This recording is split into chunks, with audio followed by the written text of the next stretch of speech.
Hello, my name is Alan Schlesinger. I'm a pediatric radiologist at Texas Children's Hospital, and today we're going to be speaking with Dr. Edward Singleton, who is the former chairman and founder of the radiology department at Texas Children's Hospital, on the occasion of his award as a University of Texas Medical Branch Legend in Medicine.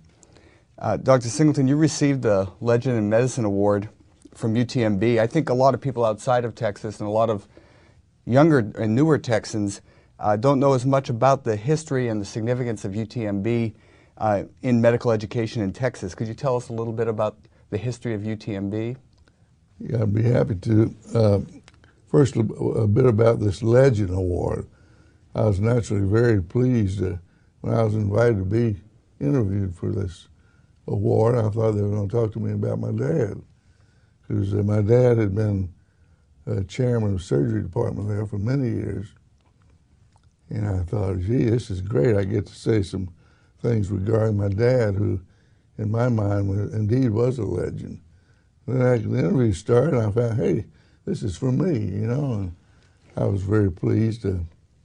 Regarding the University of Texas Medical School, it's certainly in Galveston, the Galveston branch. This is the oldest medical school in Texas. It was founded in 1891, I believe, and was nearly completely wiped out along with the rest of the island in 1900 when the great hurricane hit, and it was responsible for over 6,000 lives.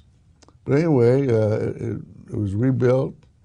Galveston was rebuilt. The island was raised and a seawall constructed to protect it from the Gulf, and since then, hurricanes have come and gone without any major catastrophe. Anyway, Galveston was a unique place in which to live, and at least it was then. I don't recall any religious prejudice in Galveston, racial or. It was a very integrated community, and one in which I think I have respect for always. I just wish most communities could be the way they are in Galveston at that time. My dad was the second chairman, following Dr. Thompson. Radiology was not a specialty back in those days, or even in my medical school. And so I was not really exposed to any stimulating radiology at that time. That was to come figure in later. Now, the graduates from UTMB in Galveston medicine in Texas, that was the traditional medical school, and University of Texas at Austin was the traditional undergraduate school for the best and the brightest going into medicine. Isn't that true? Yeah, at that time in Texas. Galveston was the first school. Dallas was the second, where Baylor stayed for a while. But they had political problems, and Baylor moved to Houston. What was left in Dallas became Southwestern Medical School. And the remnants of, then there's another branch of the University of Texas in San Antonio, and I think in Lubbock. But UTMB in Galveston still, I think, is in my mind, is the standard of medical education in Texas. But these other schools are not far behind now. You finished medical school. You then went on to residency in radiology. It was both a good and bad experience, Alan. I went, after graduating, entered a surgical residency at the University of Michigan. And after just working around the clock, it seems, for about 10 months, I had a routine chest x-ray and was told I had tuberculosis. Well, this had been also a diagnosis made in medical school, where 10% of my classmates also had radiographic evidence of tuberculosis, or so it was thought. I was put to bed the Michigan way, and that was a real horizontal experience because you didn't sit up. You didn't sit up until your x-rays were unchanged for 3 months. And then you began a long period until your x-rays were of convalescence. So during this time, my dad had died, and I knew I wouldn't have opportunity to practice with him. And I was told I should really choose a profession that wasn't quite as strenuous as surgery. Well, back then, radiology was not what it is today as far as working around the clock often. But so I decided I've got to do something. Might try this radiology. Meanwhile, Jack Holt was on the faculty there, and Jack, as you know, was a prominent member of the SPR. And Jack brought me a little book that he and Dr. Hodges, the chief, and his door lamp, a radiation therapist, had written called Radiology for Medical Students. And I thought, this sounds interesting. And so I entered the residency at Ann Arbor and spent wonderful years there in my residency, made a lot of close friends. You had quite a distinguished group of co-residents. Oh, Jack Holt said we were the platinum group of residents. This group includes such people as Mel Figley, who University of Washington, and then later editor of the AJR. These Ed Keats, who became chairman of the University of Virginia.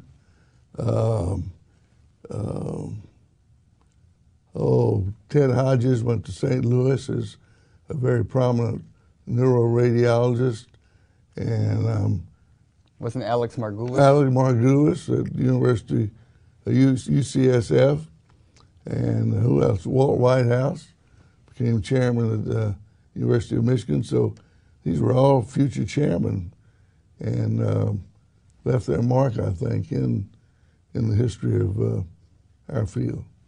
Now, after some time in the Air Force, can you tell us, finishing your residency, then you had a little bit about your experiences in the territory of Alaska? Yeah, I was drafted into the Air Force, and I was really very pleased because during World War II, I'd had to sit on the sidelines while my classmates went to war, and so I'd always wanted the opportunity to serve in the military. So I was very pleased to be called to service, and I was in the territory of Alaska. I was the only board-certified radiologist in the territory. And while there, I had some free time, so I thought I'll do something. I'll write a book on the congenital abnormalities of the alimentary tract. And I did, and it turned out to be probably the best thing I'd ever done professionally, because it opened the door for me in pediatric radiology. And it was just a great opportunity. While there, I tell you, I had an experience which still fills me with emotion. I was going to start one time being out of the academic life. I was sorry for myself. And this snowstorm arrived, the American Journal of Röntgen. I opened it, and to my great surprise, there was a history of pediatric radiology written by John Caffey. And I was radiology. Reading it with interest until my interest, because here was a list of, in his opinion, the main contributors to the field at that time. And he had the kindness to include me in there. And I thought, gee, this is just tremendous. And the list of names he had in this article, and they weren't but about 12 or 15, pretty much composed the entire first membership of the SPR. You were one of the charter members of the SPR. Yeah, 1957, we met at the Shoreham Hotel in Washington, and the SPR, as I say, just a handful of people. And now look at it. Now, from the Air Force time in Alaska, you then came back to Texas, where you founded the radiology department at St. Luke's Episcopal Well, Hospital. before then, I was in my residency at Michigan in the last few months, and I heard they were building 2 hospitals in Houston, one a pediatric hospital, which was to be called Texas Children's, and the other an adult hospital, St. Luke's Hospital. And they were to have certain common radiology. So I thought, gee, I hope I can get that. And I applied, and to my surprise, the first person I ever heard, I got it. I'm the first person I ever heard of that jumped from a residency to the chief of a service. Jumped from a residency to the chief of a service. I thought I was pretty good at that service time, but in retrospect, as I got older, I think I really believe I got the job because I was maybe the only one they could find that would come to work for $1,000 a month. And back then, very few people were interested in pediatric radiology. And the department has grown quite a bit since then, hasn't it? Oh, boy. Yeah, we went to, me as the only radiologist, and I had one chief tech, one darkroom tech, and that was it. And now we have how many radiologists? 15 at Texas Children's. 15. And 15 or more at St. Luke's. So that's over 30, plus I don't know how many paramedical people. And you were chairman from 1957? 53. 53? To until 95, I guess.